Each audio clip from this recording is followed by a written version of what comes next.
Greetings everyone, welcome to another exciting episode of the Never an Afterthought show. My name Afolabi Imoukhuede. I'm the author of the book, The Never an Afterthought, and the anchor for this show, The Never an Afterthought. I want to thank you again for tuning in. It's always our pleasure to welcome you, and also thank you for the privilege of having us in your homes and indeed in your space. I hope you're keeping well so you can stay safe. The virus is still out there, so let's stay safe. I also hope that we are progressing in our vaccinations. The world is enjoying us to continue to encourage everyone around us, those that we have influence over, to go get vaccination. Please, it's safe for you. So if it gets to your neighborhood, please go get yours. It will be in my neighborhood within the next 10 to 15 days, and I will definitely be getting my first shot.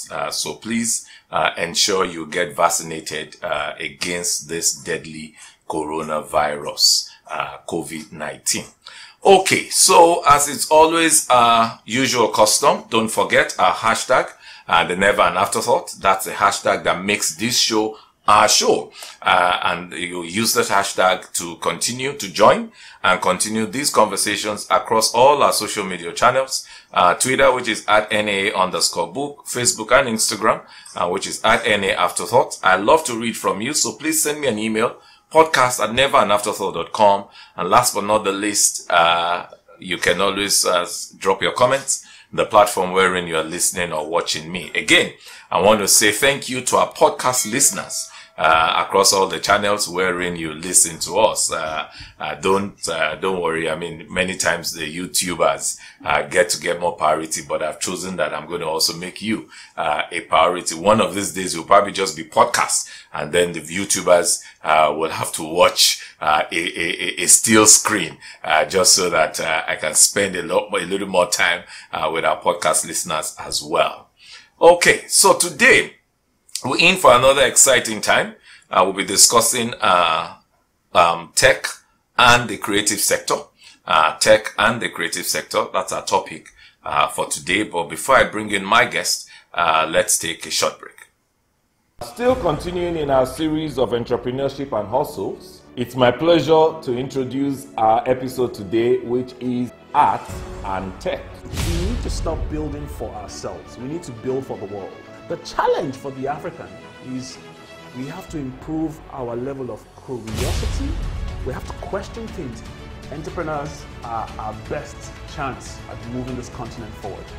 Do you believe that there is a strong fusion between art and technology? Absolutely. Art, they say, sometimes is a documentation of our living history. There's a huge misconception that technology is coding. Technology is not software.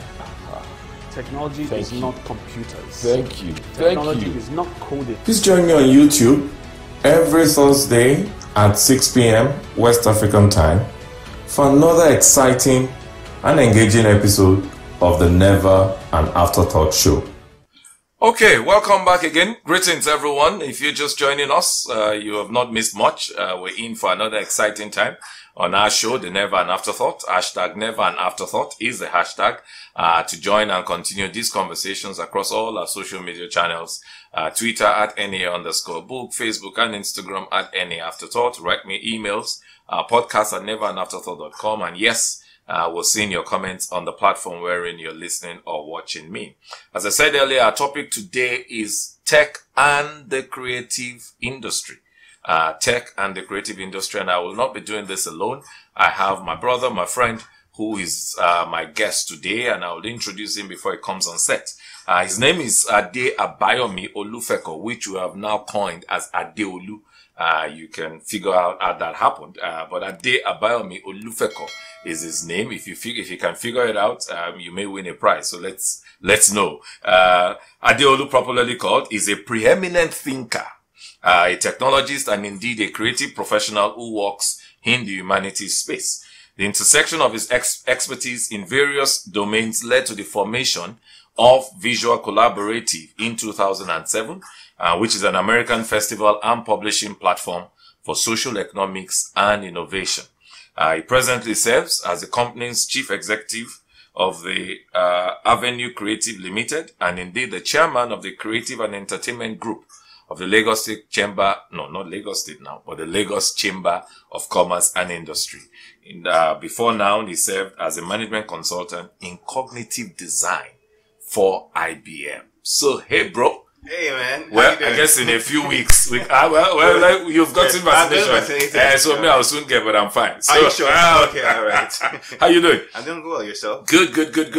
So thanks for joining us today. My pleasure. I know it's been busy for you. Yes. So good. So that was a very, very cerebral profile. When someone is addressed as a preeminent thinker.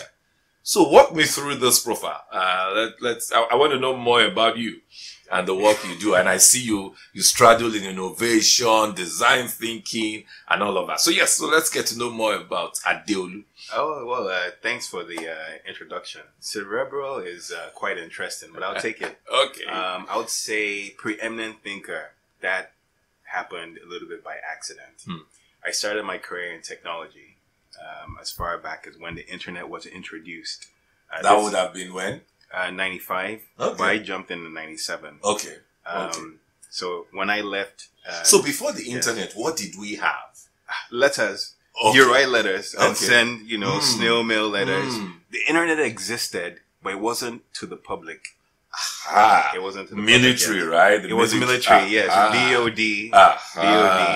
Yes. Then, okay, I think that was more database. Because we've also always had these mainframes. Yes. But they were standalone databases but not internet. Okay, good. Yes. I just wanted to get a better understanding. Yes. So I started my career with the internet, technology, even while in college, university. They call it college over there. So, don't be shy. So, your background was in America, obviously. Yes. I can relate because of your terminology. But because of our viewers, who some may not be able to relate. So, let us know. America, right? So, the store over here, this location is on a Bylane Day. I schooled at St. Gregory's College, where a lot of greats came out from. So I'm a proud Gregorian. Up, Gregs. I know you always throw it in. The moment you mention about it, this guy is going to St. Greg's. Well, my boy went to St. Greg's as well. So awesome, Emmanuel, okay, up Greg's. He's watching. So I started with the technology. I'm a real technologist, not through just the buzzwords. Started with the internet, Netscape. Evolved with, as a minority, a Nigerian, a black man in the States. So it was just like a needle in a haystack.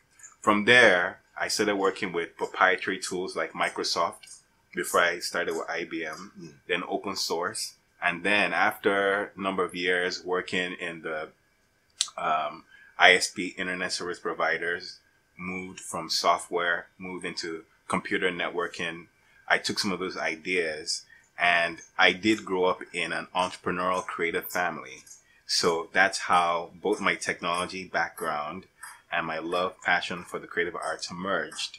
And then that's when Visual Collaborative came into fruition after a number of years. So what aspect of the creative arts? But before we go there, the Olufeko family, that's Ijebu, right? Oh, yeah, proudly Ijebu. Okay. Mom and dad. Okay. So are they both Ijebu or Ijebu Ode? Both of them Ijebu. I don't look like an Ijebu guy, but I'm fully Ijebu.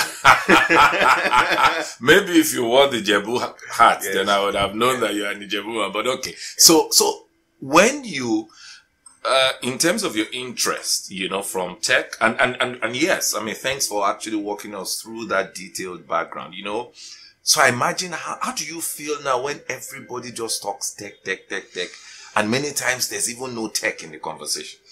Well, 3 years ago, I was on a radio station, a popular radio station here, and I stated that there's no ecosystem and there's no technology ecosystem. Yeah. And the techies in the tech industry in Nigeria came at me full force. I said, bros, who are you?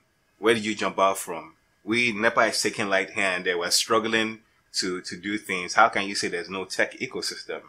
But I came in from a first world environment where there's infrastructures. So I was able to look at the spaces, the gaps in the Nigerian space and say, look, you guys, you're just in groups and cliques. maybe it was a little bit insensitive at the time. Yeah. But then I came back and, recontextualized what I was saying, that look, if you want to play with the big boys on the international stage, you have to start plugging the holes. You just can't say blockchain, throw buzzwords, and then say you're a techie. The real techs in Nigeria right now are those in the venture capitalists, those who put money into innovations. You have the likes of the YabaCon, the Yaba Hub, Andela, and all those places. Those are the real techs. The real techs, the practical techs who program, they're being stopped by all, SARS, police, and those type of things. So they don't really have time to flourish. The moment they get a visa, they're out of the country. Unfortunately. Yeah. But right now, from 7 years ago till now, the tech industry has beginning to emerge. Sadly, we lost some big players to Ghana next door. We do have the population, but that's a wake-up call. That's a wake-up call saying, look, the world is moving ahead. Exactly. Yeah. The regulators can take their time and say, oh boy, crypto, we don't want that more. We understand there's social economics in everything, but we're now at a juncture where if we get it right, we'll really wear that hat as giant of Africa. If we get it wrong, well, we're going to be fooling ourselves, start saying, throwing buzzwords up and down, and just audio, as they say it. We're just audio and we're not moving forward. Yes. So that's very interesting, because I think a few people would have caught me in the last few years say the fact that digital and tech is perhaps our best opportunity to leapfrog our economy. Absolutely. And that's why countries of the world have actually also wondered the type of energy that is in our, emerging ecosystem, particularly fintech, really, because most of the techs that we're celebrating are really fintechs, right? So a lot of people wonder how much this energy and yet little or no infrastructure. So I completely agree with you that tech then, and perhaps digital tech, are really it's really that opportunity for us to leapfrog beyond even our infrastructure deficit and hopefully get our infrastructure to catch up. But then again, with the internet and digital, makes the world even less of a smaller village. And that's what's now happening, because now that we've now come into issues of policing and security and harassment, we're now having all the tech boys leave. And yet they're still able to prosper. And they can still serve their customers in Nigeria and any part of the world without physically being in Nigeria. So that's something that's almost like a summary of our ecosystem, or the tech ecosystem now. Now, as a tech person yourself, do you see these concerns? And I notice that you are the chair of the Lagos Chamber of Commerce, although that's creative and entertainment. Okay, man. So let me not say, but do you see these concerns, and what do you think is being done? About the exodus? Yeah. Well, the administration, I'm apolitical, I'm non-partisan. Yeah. So I'll just say it from an objective point of view. The government, they're doing what they can with the ease of doing business and the controls they're putting in place. But how transparent they are, how sensitive they are and mindful at the time to say, oh, we're innovating and showing people a track record. Is there transparency? There's a corrosion generally in the country that's the baseline, the foundation for every other thing. So if that baseline is not corrected, and this goes straight to the Constitution from 1999, if that's not corrected, we're just doing hip-hop hooray up and down. So back to your original question, it is a concern where people are leaving, but the digital economy the whole is greater than some of its parts. Nigeria is just some of its parts. So at some point in time, we have to conform. We're probably one of the smartest in the world. Apart from the white Caucasian, we have the Asians and we have the Nigerians all over the world, empowering other economies. So right now, I think with the tech, I'm a tech first, I'm a creative second, but there has to be like a critical mass that happens. It has to hit rock bottom in a way where it will pain so much You know, we suffer and smile, like Fala said. But we have to pain us very much that we just wake up and say, we can't do this anymore. You understand? And then things will start to take shape with the critical mass. And when technology happens, the tourism industry will follow, the healthcare industry will follow, agriculture will follow, green, white, green, and then e-learning. E-learning, there are a lot of modules, learning modules that are missing in the educational sector. So I must mention that there's a destructive side of technology.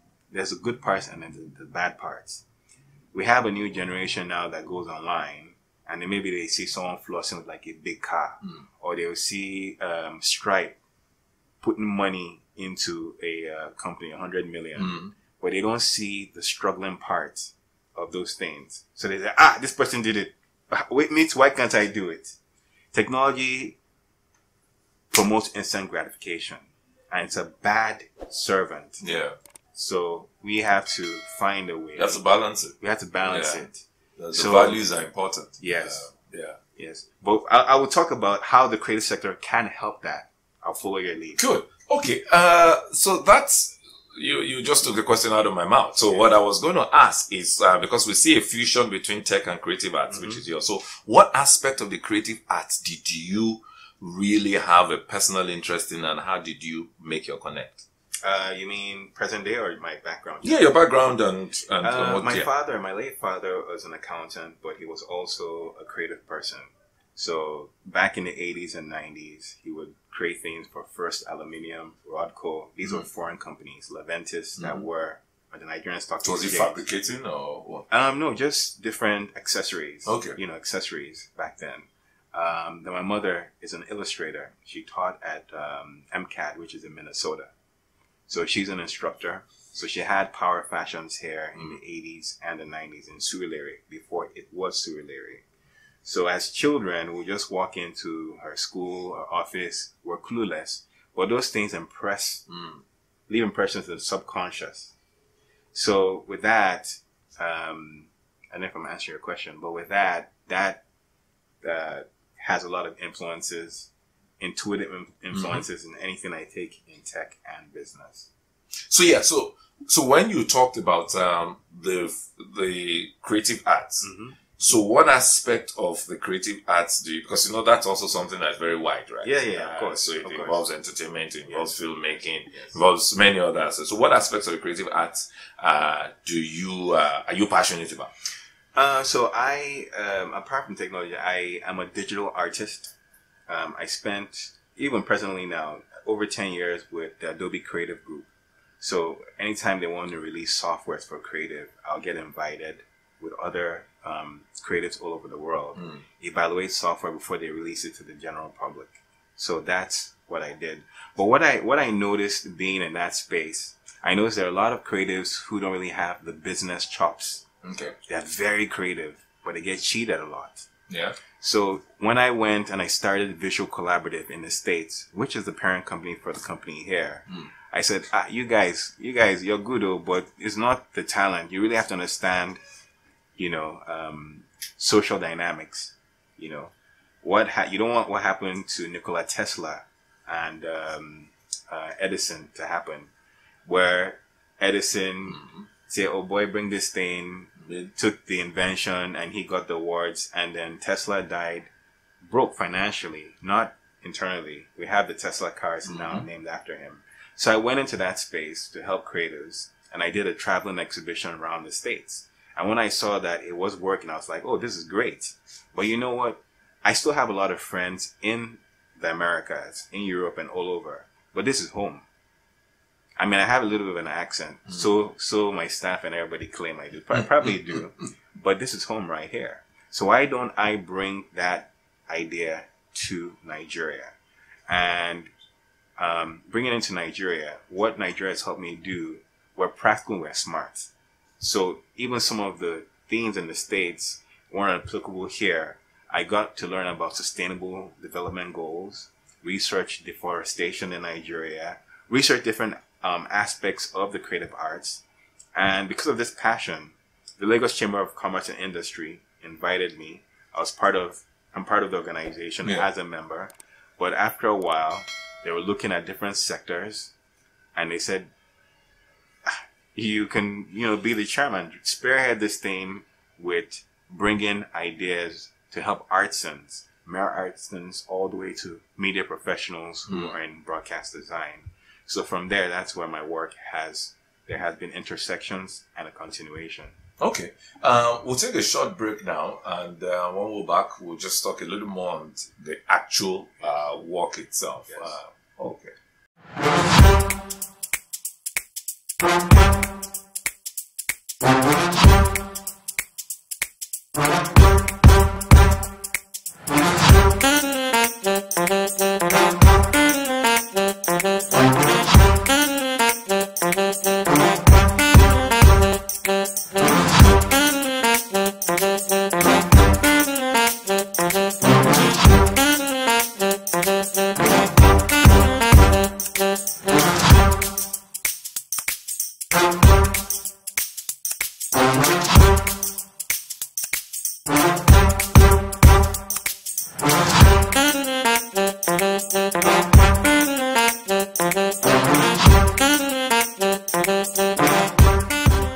We will be continuing with what? Side hustle. And I posted him on the point when he had done an article wherein he talked about 21 businesses you could do with 100,000 or less. But Larry is here now to tell us a little more about each of those businesses. If any business is too big for you, then you're not ready for these businesses.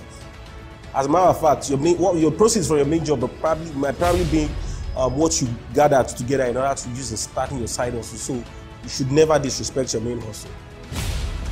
Before you start anything, you need to take it out. Let the people around you appreciate. Those are your first line of reference. But if you want to succeed in any business, you have to be deliberate. The side hustle is not to promote indiscipline. Side hustle is not to promote disloyalty. Please join me on YouTube every Thursday at 6 p.m. West African time for another exciting and engaging episode of the Never an Afterthought show. Greetings again. Welcome to another exciting episode of our show. If you're just joining us, today we're discussing tech and the creative sector, or tech and the creative industry. And I have my brother with me, Abayomi Olufeko, who I just popularly call Adeolu, or what we all popularly call Adeolu. He's been on set with me, and we'll be continuing our conversation right after this. But don't forget, hashtag the Never an Afterthought, by which you continue these conversations across all our social media channels: Twitter at NAA_book, Facebook and Instagram at NA Afterthought. Of course, you can always drop me a note, podcast@neveranafterthought.com, and you can leave us comments on the comment section wherein you're listening or watching me. So, Deolu, Yes. thanks for your time so far. My pleasure. And just as we wanted to continue this fusion between tech and creative arts, a few days ago I was watching Fela, the great Fela. Oh, yeah. Great Fela. Yes, I was watching. So just on YouTube, I subscribed to his channel and just watching a few of his videos, and then I stumbled on a live documentary of him. Now, Okay. This is him alive now, not people talking about him. And a question was asked, and he was talking about Africa, the creative arts, and the role of Africa in the creative arts in the 21st century. He didn't live to see the 21st century, but he said in the 21st century, Africa will make a global impact in the creative arts.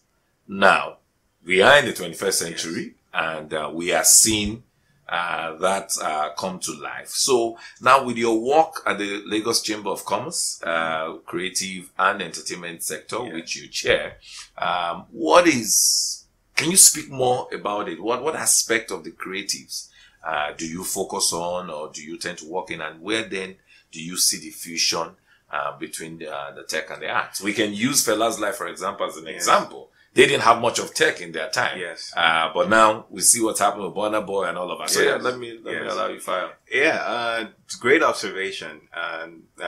Long live Fela. I know. Yes. He lives on.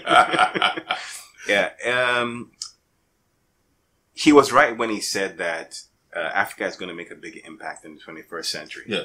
And we are in the 21st century. if I focus on this microcosm of the continent, Nigeria, we have a lot of talented individuals, a lot of talent. Yeah. But there is, I don't know if it's a shortcoming.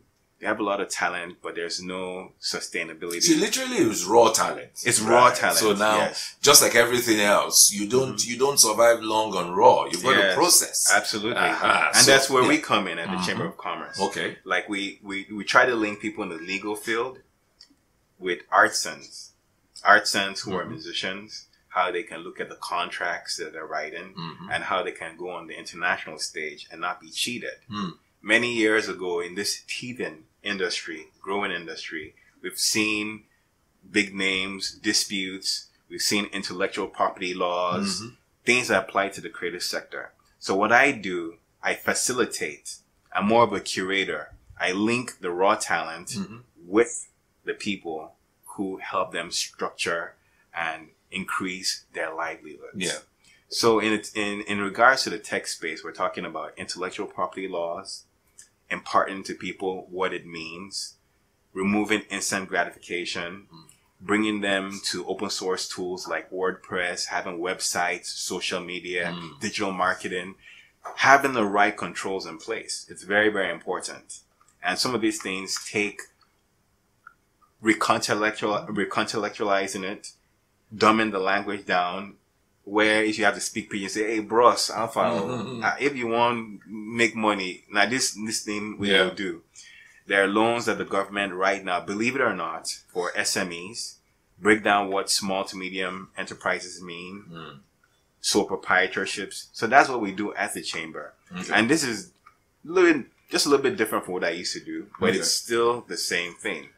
So, but in the global space, what were you doing? I mean, well, what does Visual Collaborative, or what do you do on the global space? So I would say this in two. Because our audience is global anyway. Yeah, we're global. Yeah. So if you take a TED Talks, a South by Southwest, a CES, or any major conference like Social Media Week, and converge everything together, that's what Visual Collaborative is.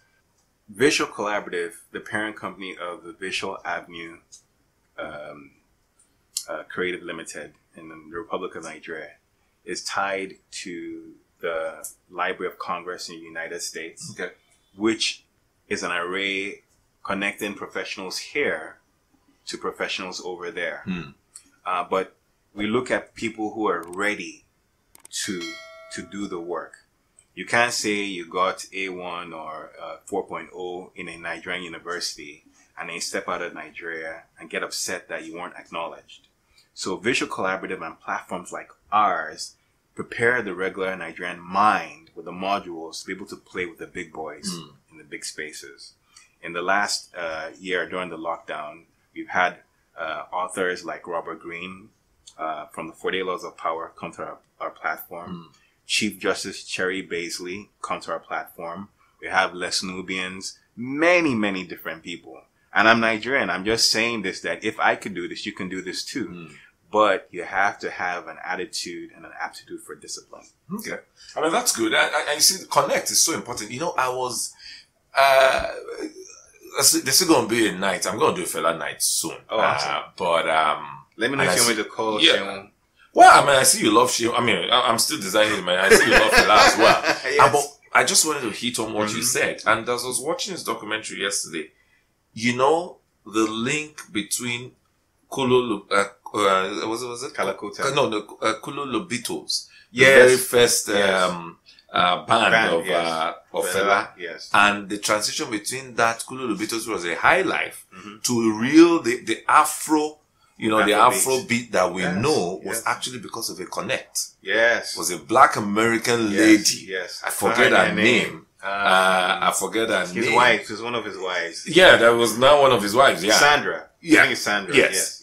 She was a connect that made it happen. Until I watched that documentary a few days ago. I did not know that. That's what you were talking about in terms of making this connect. Absolutely. But you've got to be ready. And in that documentary, they talked about, Fela was getting tired of the normal, the high life, and he was looking at the emerging world. Now, this was the late 60s coming into the 70s. And he thought, there's something more. And the documentary said, off he went. On a 2-month tour with his band, he just flew and said, America, here we go. Los Angeles, here we go. And that's What's how the he got documentary connected. called? I forget. I don't know what it is. Just go to his YouTube okay, channel. You'll see it. okay, You know, okay. anyway. And that's how he went there. And that's how he got this connect with Sandra. And the rest is history. And she then said, yes, Fela is credited to be the father of Afrobeat. And I'm the mother of Afrobeat. Yes, so yes, that's yes. what this connect is. And I just thought to draw that in. Yes. Because you see, when we do a show like this, it's really about our viewers, right? Absolutely. Not about you and I. Okay, good. So what I was listening to you speak, and I noted IP laws, intellectual property laws. Yes. Yes, for Nigeria, it's a very, very big thing. Very big issue, very big challenge. And you also know that piracy is also a big challenge. Yes, it so I imagine there's a lot of work that's being put in there, I mean, through the chamber and maybe wider as well, to really help to stem that, that challenge. Yes, That's something you absolutely. guys Absolutely. So you have industrial designs. Anybody can come in a design right now. Any creative person can come up with like a technical design and innovation. But let's say somebody else who just had plenty of money laying on the table didn't have any ideas. They can take the design of that art center creative or media, music professional, take it, repackage it, and then brand it as their own. And the little man has no protection. Yeah. So right now, there are government bodies in Abuja that help, like CAC for registering businesses. You can trademark a name, you can trademark a product, an indigenous product, and protect yourself. Nigeria is getting to a point technically where all the databases talk with each other. The tax companies, the business registration companies, intellectual property law, which is part of ECOWAS. That's all of Africa. So the moment you have an idea, I believe you should start speaking to a lawyer. Don't look at the money factor. Look at the investment, the future investment. And this is where I come back to taking instant gratification out. Slow, steady. So right now, lawyers are looking for people to approach them, not just for businesses, but for ideas that you have. So right now, there's a growing, even within the chamber, where the discussions are being talked about. If you have idea, you come in. You don't want your private matter to be spilled out on the streets. Find a lawyer who would advocate for you and get that registration done. Okay. That's good. And I think that's a very good point a lot for our viewers, really, in terms of, especially since the arts and tech is one of the big area where a lot of our young people are going into. So I think that what Deolu just said about find a lawyer, being able to protect yourself, intellectual property right from the start. It's very, very, very important. I think that's a very good takeaway. So, my last question because time would always never wait for us. When I was reading your profile, there was something that stuck out. I mean, the fact that your love for the humanities. Yes. And everything you do within the humanities. And I know you're a very deep philosophical person, so I'm not even going to go into that bit about humanities. Yes. Because that would be another show. But and I know what I'm saying, because everything you've done, creative art, all that, it's all ties to it. And I've watched you, I've heard you talk about it and talk about really what humanities is, right? But then you recently also are part of a project in Makoko. Yes. So tell me about it. And I know that's part of your love for the humanities. Yes. So humanities is, I think without humanities, we will end up being mathematicians with a lot of money, doctors, engineers, without any kind of colors or love. And the world will be life, right? No social life, and the world will be opaque. Makoko, that community, Okubaba, that's where most of the wood is being floated to. They recently had several incidents where there was a burning of the community. But my involvement with them is more like a give back. I was with IBM for a very long time as a management consultant. And one of the things that we did was no matter how much you got paid or how much you rose in the corporate ladder, you always had to have a time to give back. And while in Nigeria... So that was a training you got while in IBM? Oh, absolutely. To give back. It's not just about taking. Yeah. If you take, you would be an island on your own. So people were like, this one has come again. Giving back. I think it's important. When we talk about the never and afterthought philosophy, I try to want to draw corollaries. Yes. This is a give back for me as well. Yes. So it's important that people know that to win in life is not just about take and sit on the absolutely. can. And you know, I always say, take, sit on the can, then can all you can, and then sit on the can. It's not about that. It's also about giving away. Yeah. My father's nickname is Baro. Jai Orie. From Ijebu. Yeah. But there are a lot of Ijebus in Ikorodu and all over. Oh, yeah. And Makoko have a Macaulay as well. So he was in timber and caliber as well. And so is my grandfather on my maternal side. Now, my connection is not just that he was part of that community, but I'm into, I have a, can I show something? Yeah. Okay. So, Ayo, this board over here is a popular game in southwest Nigeria. Have you given President Obasanjo one of this? You should go gift him one. I should give him shit. one. The last Baba Obasanjo and I. Oh, jeez. Anyway, go ahead. The last time I saw him, I ran away, but yes. No, this will make his day any day. Maybe I'll get one and send one Absolutely. to him. Anyways, Ayo Lopon, in the southwest. In the east, it's called Oncho. In Benue, all over the world. But over here, this community in Makoko, they create these boards. And for my love with the creative eyes, I try to patronize them. I try to get these things out. So this was done in Makoko? This was done here. It was finished in the store. Okay. In our own production. Yeah, but we get the wood. Board, yeah, the wood. Okay. So we're getting them, you know, there's the Sumu market, there's all the markets. But our connection to the community is more like giving them employment, giving them jobs to get us the boards. Now, how we finish the boards is a little bit different. Okay. This is an African version of the Mancala. Now, we have the original seeds, which are hard to find because of the insecurity, but we try to get people these things as a nostalgic effect of when Lagos and Nigeria was great. Back in the day, people, when they want to marry their daughters off or want to meet, families want to meet, they'll bring schnapps, put it on the table, and they'll be playing it. Yeah. So what we did was we just created our own version. And this design is patented in Abuja, the industrial design. And what seed is this though? This is called Omo Ayo. But I don't know. I just know that it's a little bit hard to get. Okay. So we remixed it and we came out with wax prints, you know, the Ankara on over the board. So we just create unique offerings in our store to offer to the general Lagos public. Yeah. Me and my staff go in, we do the field work, we interview the artisans, we explain to them, look, you know, that's a wood artisans now who prepare the wood. Absolutely. We see them face to face. My mother was an illustrator, so some of this Ankara comes from that influence. Oh, wow. It's stuck in the subconscious. Wow. Yeah. Does she still do that now?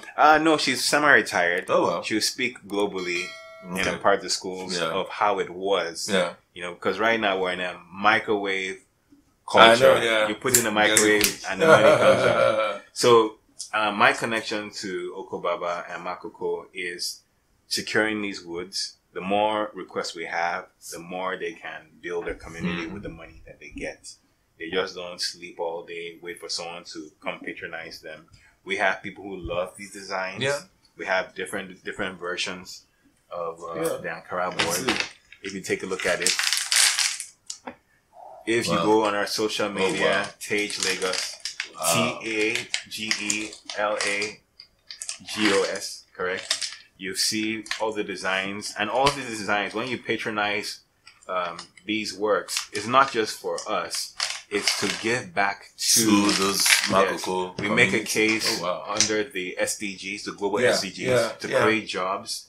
And then there's the climate change as well.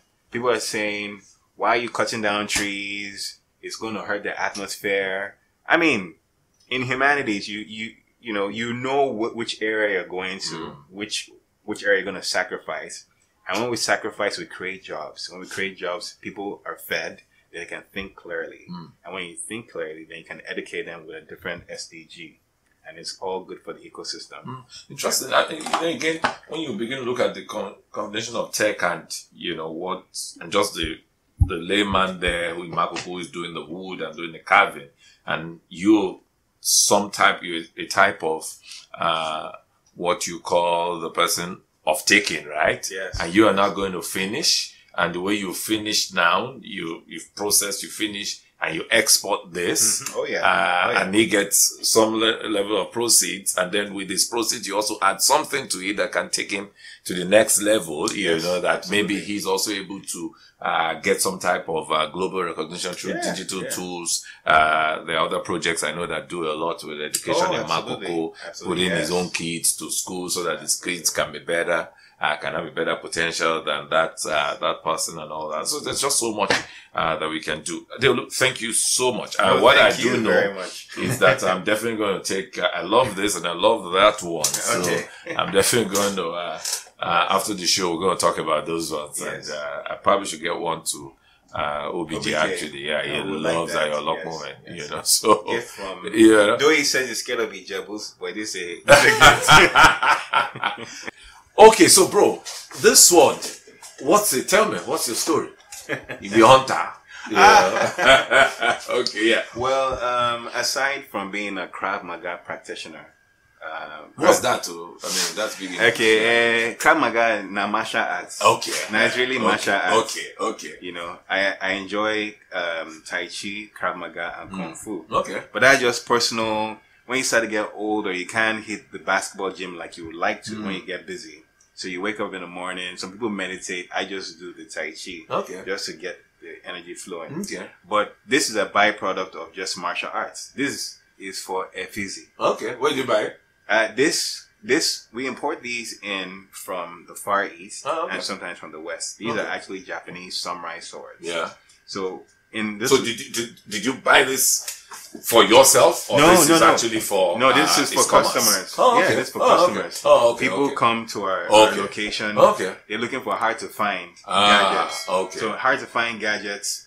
This is just one of the things. Yeah. So we have the movie heads. This is the sword from Kill Bill. It's a real sword.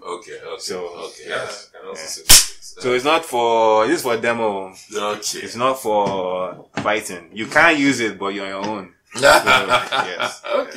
Cool. And you don't need to sell. You don't need any license or anything. No, not at all. No, not at all. We put the disclaimers out there that it's for demonstration. Or if you want to get for your boss, or you want to get for Oga, it's or Mother wants to do an anniversary, they'll come look for us. And then we get this for them. Yes. Okay, so I think any closing comment for our viewers? No, I just want to thank you. I'll just look into the camera. And, thank you for allowing us to come into your living rooms again. My heartfelt thanks for giving me an audience. The work we're doing here in Nigeria, me moving back to Nigeria many, many years ago, is to really help boost the ecosystem. It is a challenging time now with COVID, with insecurity and many things, but the warrior spirit of most Africans, Nigerians specifically, will come out on top, and we usually do. I want to also thank the host of the show, Mr. Afolabi, for the work he's doing. I can't say it enough. He's doing a lot more work than is seen on the cameras, behind cameras. And I just want to thank you, sir. Thank you, sir. To our space. Thanks, bro. For sure. Okay, good. Guys, again, that's how much time would permit us. I often say you cannot stop time. You really cannot manage time. You can only manage yourself within the context of time. It's been an awesome time with Deolu. Of course, yes, those of you that said he has an accent, he sure has an accent. So it's let me not say behind the scene, we'll talk about that one. But anyway, yes. So this is Nigeria to the world, and clearly it's a privilege for us to have him on set. I hope you've picked one or two things. I picked quite a bit in terms of the role of tech and the creative sector, not just for Nigeria. We've seen it in the global world, and that's what again we're trying to do in Nigeria so that we can catch up. The reality is the world is indeed a global village, and it is becoming a smaller global village as the days, weeks, and months and years go. COVID-19 has taught us that already. It used to be before that I remember history tells us the first pandemic, they could limit it to different aspects of the world because travel wasn't this global. But look at what has happened. So all I can say is let's continue to understand that you can start where you are with what you have. A few weeks ago on Benedict's show with Agric, we learned that grow your business organically. Start small, grow, think big, start small, but grow organically till you can get to a point where investors can come in. And today now we're also learning the same thing. It's really about wherever you are, infusing tech to whatever it is that you're doing, just so that you can refine and improve your product through the various tech processes. And more importantly, also, it gives you access to that global village. So we'll keep doing what we do, and I hope that you will keep picking the nuggets for you to win. We're here for you to win, and continue to win big. So till we come your way again next time, which is same time, 6 p.m. on Thursday, same channel, the Never and Afterthought channel. Don't forget hashtag by which you extend these conversations beyond this show time now across all social media channels, which is right on your screen. NA at NA_book for Twitter, at NA Afterthought for Facebook and Instagram, and our email is podcast@neverandafterthought.com. I love to read from you, and we would catch up with you again. So stay safe so you can keep well, and above all, keep winning. God bless you.